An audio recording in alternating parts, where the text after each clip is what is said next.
Hello, welcome to NOLA Stamping. I'm Barb Baldwin, and today I'm finishing up with a waterfall card that's adorably cute. This is all part of the Crafty Copycat Creations. So you can go to the Facebook group if you want to see what we've been doing all throughout the month. But let's go ahead and get started with today's card. So I'm using the old olive two-tone cardstock paper. And I'm going to cut a couple of pieces that are, so first one that is 1.5 inches wide by, I just went across the top of the paper. And then I'm going to go ahead and use my scoring blade, and I'm going to score at 2.5 inches, 3 inches, 3.5 inches, 4 inches, just every half an inch for as many different flaps as I'm going to want for the waterfall card. So that will give us the mechanism to create the waterfall effect. And then with the old olive cardstock, we're also going to want to cut a piece that's about 1/2 inch or so wide, and it only needs to be about 3 3/4 inches to 4 inches wide. But I cut it across the whole top so that I could trim it down. So we're also going to need a piece that's about 1/4 inch off of a A2 card size. So that's 4 inches wide by 5 1/4 inch tall. And so we're going to use that as the base to build our whole waterfall mechanism. Okay, so we're also going to need some decorative papers. So I like doing the 3 blocks across the top, and I am currently in love with the Lovely Blossoms paper. So I'm going to cut 3 pieces that are 1 3/4 inch by 3 3/4 inch wide. So I'm going to cut 2 of that blue flower with the white flower, and then 1 of this like neutral tone paper. So I originally started out using a different one of the pattern papers, but I switched it up a little bit later on, you'll see. But when you're putting the 3 blocks of pattern papers on, it's really important to make sure that the top paper lays over the seam so that there's not like a seam for the mechanism to get stuck on. So although I put the flower at the top down first, I should have put it down second. So you just want to sort of flip that around so that the seam for the top one is on the top. So the next part are the actual things, the little flaps that are going to flap up and down. And so what I did was I really like these springtime scenes. So I cut out all of the different stylish circles out of old olive, and then the springtime scenes fits perfectly with that. And so then I cut that out with the little leaves. And then I cut out a cute little ladybug using real red and black. And then some of the release paper. So then that way you don't have to worry so much about gluing and stuff. And so just sort of put them all together. And then we're going to go ahead and stamp our stylish shapes circles. So I played with the two-tone nature of the circles. So one is the dark side, and then the light side, and then the dark side again.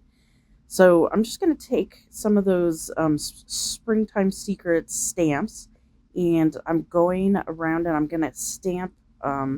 First I did a little sentiment for the smallest one that'll be on the base.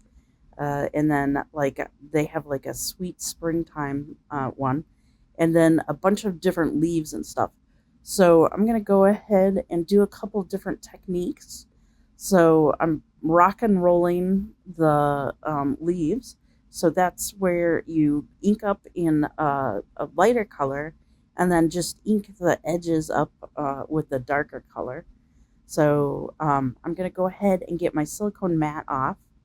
so that I can stamp off the first time and then do like the second generation stamping on the that middle circle. And then for the different like little tiny ones, I'm gonna second generation stamp those on that next circle also. It's just fun to play around with the different stamping techniques. Everything's going to be like that old olive and green feel, which is very springtimey. And I just thought it would be fun to play with a couple of the different techniques just on all of the different leaves of this waterfall. Okay, so since we've got all that stamped, let's go ahead and assemble the mechanism. So I went ahead and I grabbed the bottom part of that pattern paper, and I'm just sort of figuring out the spacing for the waterfall. So I want to make sure that I have enough spots for each one of the different sort of leaves of our waterfall. So I'm going to have 4 different ones. So I need to make sure that I have 4 different score lines for each one of the leaves. And I'm going to go ahead and use tear and tape. This stuff is fantastic because it's like less than half an inch. So that means that when you put it on the score lines, everything is just sort of perfectly sized up there. So I'm gonna tuck any of the extra tear and tape that's popped out underneath the leaf that we want. And because the mechanism is the same color as the little flaps for it, it doesn't show up as much. Like it sort of all blends together, so everything feels like really cohesive. So I'm just going to go through and then add in the next leaf for the waterfall. And I find it kind of cool to add these different sized shapes so that the largest shape is on the top and then the smallest shape is underneath.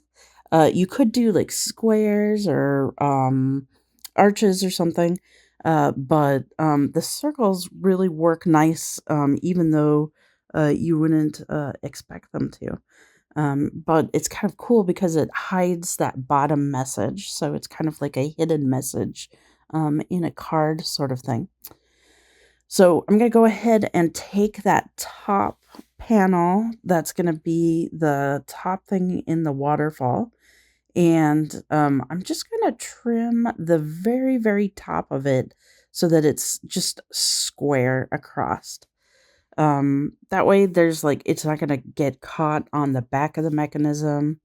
And when we pull the mechanism back and forth, you can kind of see how that's going to go. So the brilliant part of this is we're going to take that 1/2 inch and we're going to use that.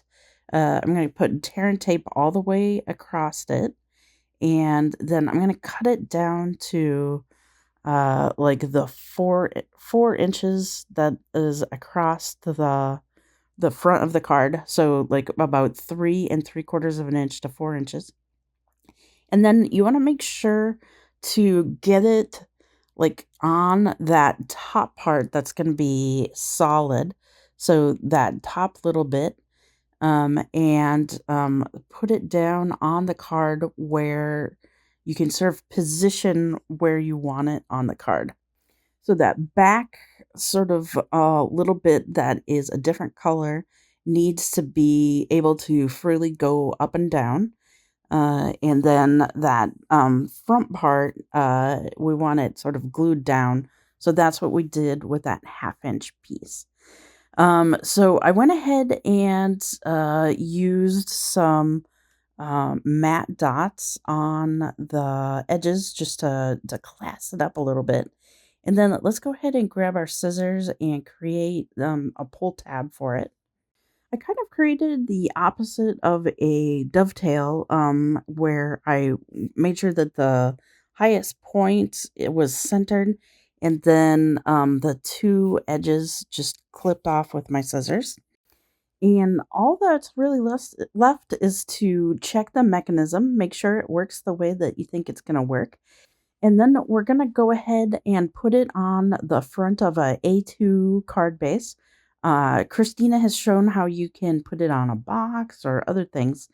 It fits great in scrapbooks and other places, but I do love a card. So this is going to go on a A2 card front. And since tear and tape was on my desk already, I went ahead and grabbed that to attach it to the card. This will probably get a lot of play with that interactive element. So it doesn't hurt to have a really nice adhesive to attach it to the card front. So I am attaching it right there. And then I have some hues of blue flower embellishments.